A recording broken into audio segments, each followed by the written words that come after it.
آیت نمبر 77 سورۃ الاعراف۔ پھر انہوں نے کاٹ ڈالا اونٹنی کی ٹانگوں کو، اس کی کونچوں کو کاٹ ڈالا۔ کونچیں ہوتی ہیں کہ پاؤں کی جو ہڈی ہوتی ہے اس سے گھٹنوں کے اوپر والی ہڈی کو کونچیں کہتے ہیں، وہاں سے انہوں نے کاٹ ڈالا۔ اور کیا کیا؟ سرکشی کی اپنے رب کے حکم سے، یعنی اپنے رب کا حکم نہیں مانا۔ جو رب نے کہا تھا کہ میں یوں اونٹنی کو بھیج رہا ہوں، اس کو تکلیف نہیں دینی، اس کو ہاتھ نہیں لگانا، تو انہوں نے کیا کیا کہ پہلی نافرمانی تو یہ کی کہ نبی پر اپنے پر ایمان نہیں لائے، اس کی نافرمانیاں کی، جو ایمان لانے والے تھے ان کو بھی تنگ کیا۔ پھر اونٹنی کا معجزہ طلب کیا، اونٹنی آنے پر بھی ایمان نہیں لائے، اور اونٹنی آنے پر جو کہا گیا کہ اس کو تکلیف نہیں دینی، تو انہوں نے اس کو تکلیف بھی دی اور اسے کاٹا، اس کی کونچوں کو کاٹ ڈالا۔ تو جب کاٹ ڈالا تو اس کے خون بہنا شروع ہو گیا، زخمی ہو گئی وہ، اور آخر کار وہ اللہ کو پیاری ہو گئی، اور کہنے لگے اے صالح لیا ہم پر اس عذاب کو جس کا تو وعدہ کرتا تھا ہم سے۔ یعنی ساری سرکشی نافرمانی کے بعد وہ کہنے لگے کہ اے صالح جو تو ہم پر عذاب کا وعدہ کرتا تھا نا، تو وہ عذاب ہم پر لیا۔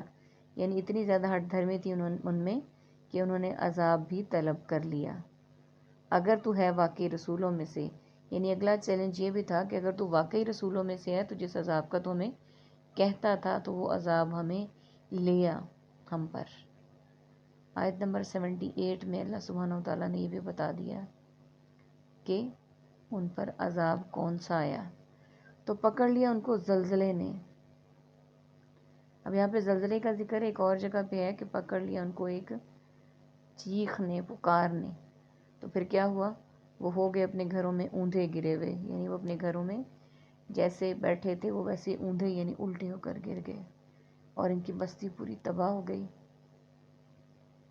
اور یہ ابھی بھی نبی صلی اللہ علیہ وسلم جب غزوے کے لیے صحابہ کرام کو لے کر جا رہے تھے، جب اس بستی کے پاس سے گزرے تبوک کے پاس، تو آپ صلی اللہ علیہ وسلم نے اپنے صحابہ کرام کو کہا کہ یہ وہ بستی ہے جہاں پر یوں اس طرح سے عذاب آیا تھا، یہاں تیزی سے گزرو۔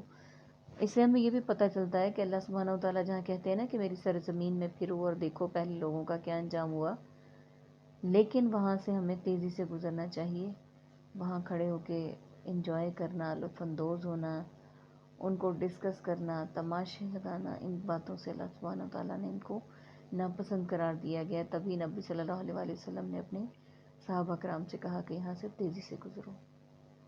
اور پھر کیا ہوا؟ پھر اس نے منہ پھیرا ان سے اور کہا اے میری قوم، بلا شبہ میں نے پہنچا دیا تمہیں اپنے رب کا پیغام۔ پھر صالح علیہ السلام نے کیا کہا اپنی قوم سے؟ ان سے منہ پھیر لیا۔ ظاہر ہے جب اللہ تعالیٰ کی ان پر ناراضگی آ گئی، سرکشی کر لی انہوں نے، عذاب آ گیا، عذاب مانگ کے لیا انہوں نے، تو پھر انہوں نے ان سے منہ پھیر لیا اور کہا اے میری قوم، بلا شبہ میں نے پہنچا دیا تمہیں اپنے رب کا پیغام، یعنی میں نے تو اپنے رب کا پیغام تم تک پہنچا دیا ہے، اور میں نے خیر خواہی کی تمہاری، یعنی میں تمہارے لیے اچھا ہی میں نے چاہا، لیکن نہیں تم پسند کرتے خیر خواہی کرنے والوں کو۔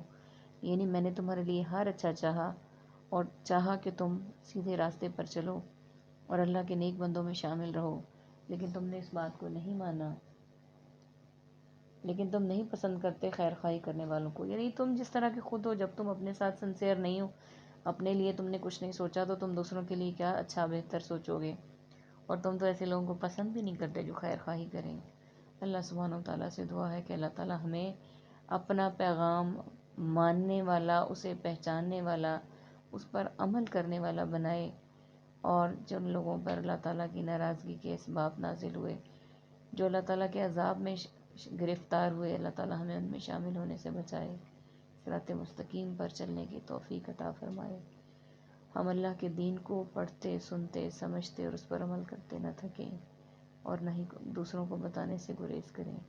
ہمیں جو چیز پتہ چلے دوسروں کو اللہ کا پیغام ضرور پہنچانے والے بنیں۔ آمین ثم آمین۔ وآخر دعوانا ان الحمد للہ رب العالمین۔ سبحانک اللہم وبحمدک، نشہد ان لا الہ الا انت، نستغفرک ونتوب الیک۔ السلام علیکم ورحمۃ اللہ وبرکاتہ.